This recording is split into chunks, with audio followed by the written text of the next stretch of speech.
But first, I'd like to focus on a gritty side of mob life that isn't the glitz, it isn't the glamour, it isn't the violence that you see in the movies. This one is about the real, behind-the-scenes women, the wives and daughters of the mob. Let's meet my first three guests. First, we have none other than Antoinette Giancana. She is the daughter of the notorious Chicago mafia kingpin, Sam Giancana. Sam, of course, is the hoodlum who shared a girlfriend with John Kennedy when he was president of the United States. So that was quite a connection there for Antoinette. Tony, we call her now. Nice to see you, Tony. Thank you very much. Been a while. How you doing? Very well, thank you. How's life? Life has been treating me very well. Do you think you'll ever live down your childhood connections? I think someday I may. Do you like being the mafia princess? No, I don't. Really? I like being it? Antoinette Giancana, but not mafia princess. But you had a really glamorous life. You met some wonderful people. It had its benefits as of years ago, but I have grown up, and my attitude is a little different. What do you think? When you look back on it, does it embarrass you? No, it doesn't, and I'll tell you why. I think the media and the press has done the greatest amount of damage to these men than any one thing or anything I've ever read or seen or whatever. Do you think that we have a negative image of Sam Giancana that is not justified by the facts? True, yes, absolutely. I mean, Sam was a man above all, which no one ever had considered him a man. They all considered him as some diabolical killer. He wasn't. He was a very kind, generous, thoughtful man. And his past, some of his past, only had proved it. We'll get more deeply into your dad's life. What was it like meeting Frank Sinatra and all those people? That was the part of my life that I truly enjoyed the most, is meeting all of the celebrities, including big producers, directors in California, because that's where I wanted to head for a period of my life. And they treated you as if you were a celebrity, or the daughter of royalty. Yes, and I'd like to think I was the daughter of royalty. Wow, really? Yes. Are you rewriting history in your own mind? I'm rewriting history in a book, yes. Well, I didn't know about the book, but I mean, in your own mind. I mean, are you, what's that word they use so much now, in denial? No, I'm never in denial. Okay, Tony. Now meet Linda Schiro-Scarpa. Linda is the common law wife, or was at least, of a well-known and feared mobster informer. His name, Greg Scarpa. He was a thug who played both sides of the fence. He was a mobster, and he was also an FBI informant at the same time. Linda, welcome to the program. Hi, nice to be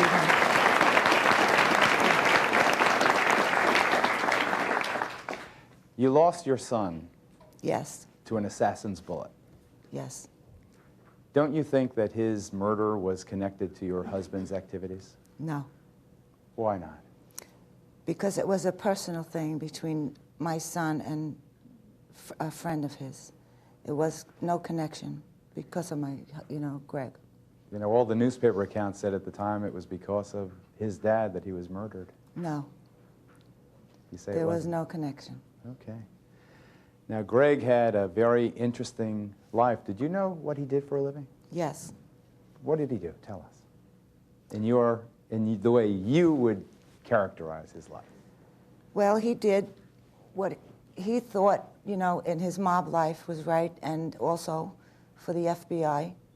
Well, first tell us, before we get to the part of him being a snitch, I want you to tell me about what he did. What criminal activities? He wasn't a snitch. Huh? What criminal activities do you know that he participated in? Oh, most of them. Well, tell me what they were. List them for us. The murders. How many murders? A lot. How many? Give us an idea. 2, 4, 10? I'd say more than 20. Well, now comes the big question. Did you love him? Yes. Yow! He killed over 20 people. You loved him? Yes, I loved him. But he was a murderer. Well, you wouldn't say he's a murderer. The people I feel that, or that he felt he killed, just deserved it. Deserved to die. Do you remember that that day he got shot in the eye? Excuse me? Remember that day he got shot in the eye? Yes. Who shot him? They were just some friends of my son who lived around the corner. Just some neighborhood punks? Neighborhoods, yeah. How do you love a guy that killed over 20 people? What is it about the man that Because Greg wasn't like that when he was home. Greg was a family man, and he did anything for his children and for me, and my grandchildren, our grandchildren. He was like a different person. Do you miss him? Yes. Do you cherish his memory? Yes, I do. Okay. We'll get back to Linda and Tony. This is Nancy Nicholson. Now, Nancy's got an intriguing story. She's a lady who hails from Houston, Texas. She was raised, I think, in a foster family, right? Kind of Yes. adopted. But a I Jewish didn't know family. it. Okay. She learned, however, that she was, through genetic testing, she learned that she is the daughter of none other than Lucky Luciano. Lucky Luciano is the man who practically invented the mafia. He's the guy, when deported from the United States, organized the resistance in Sicily against the Nazi occupying army. Lucky Luciano is one of the founders of the modern-day mob. Now, from the time she was a very little girl, Nancy, although she did not know at the time, had a feeling that something was very different in her life. And today, she's come forward to reveal some of the, I guess you'd call them, mysterious events that have occurred in her life. First of all, what is that little creature you hold in This your lap? is one of the major clues to my identity. When I was with Lucky, he gave me this stuffed animal, and he's called Lucky Lucius, and it has a little ditty. My trunk turns up, as you can see, a good luck sign I'm meant to be. Just keep me near you night and day till fame and fortune come your way. And then he says, remember, Lucky loves you. And I went, Lucky loves me? I thought it was the animal. And my entire life, And how old were you then? I was 4 years old. It's a very vivid memory for me. Describe the man. Describe the man who said Lucky loves you. Well, he had the voice. That was his main, and he had, you know, I looked right into his eyes, which they were very kind to me. You know, you sense that this was a man of power, but he had a soft spot for people who had troubles in their life. And I just really loved him. I felt guilty because I felt attached to this person and not to where I should have felt attached, in the home I was in. Did I hear correctly that at one time a certain amount of money showed up in your bank account? Yes, I didn't see, I was a bookworm. I have a PhD in molecular biophysics. She has a PhD in molecular biophysics.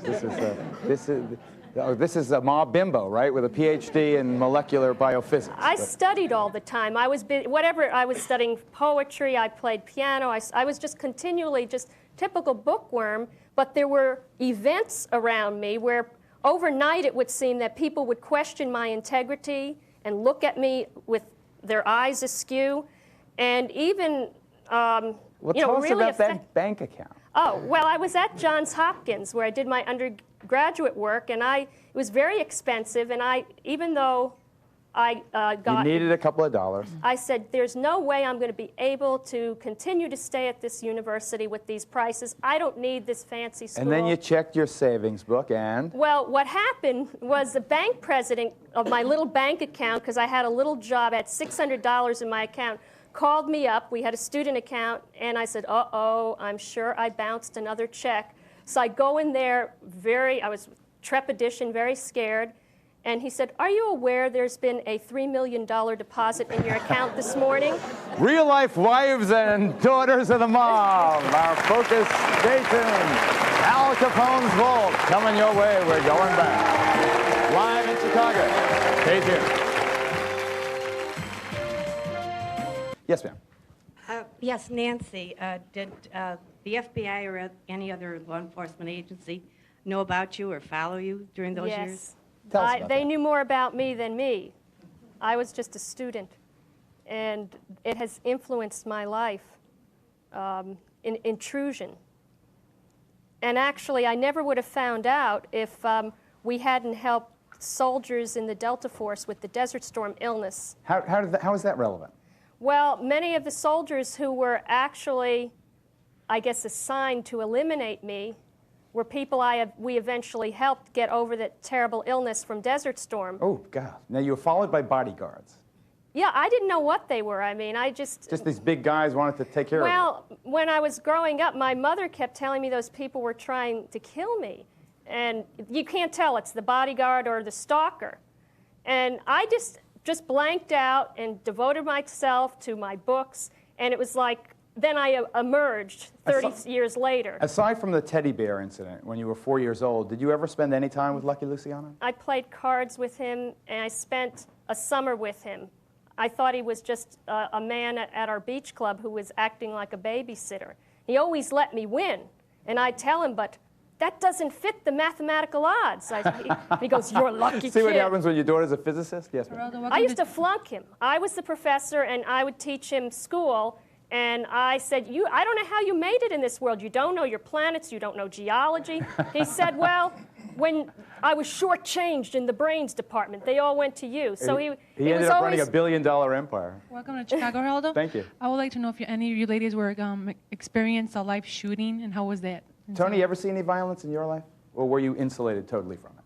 I was insulated. When you heard the stories attributed to your dad, how did you respond? I was a non-believer at the time. And are you still a non-believer, despite all the chronicles of Sam Giancana's life? Do you know something? What, honey? If you could prove what they've accused my father of for the years he lived, I would like you to do it. This hearsay that he did this and he did that, I really and truly feel deeply that unless you actually have somebody that was there to witness any of this, to tell me directly to my face, then I'll believe it. I don't like hearsay, and I will never like hearsay. Didn't you meet Anthony Accardo, isn't that his name, a local hoodlum? Yes, I did. He was one of my father's friends, and I had dined and had dinner with him and What'd you went to think his of him? house. But I really never liked him very well. Now, he was a hoodlum, right? Went to jail. Please, he was a human being. He was a Okay, man, but he had a violent temper. Sorry, Tony, sorry. Yes. Secondly, Diane. Linda. Yeah, Linda. Weren't you scared for your own life? Or, you know, With your son being shot, your husband shot in the eye. Yeah.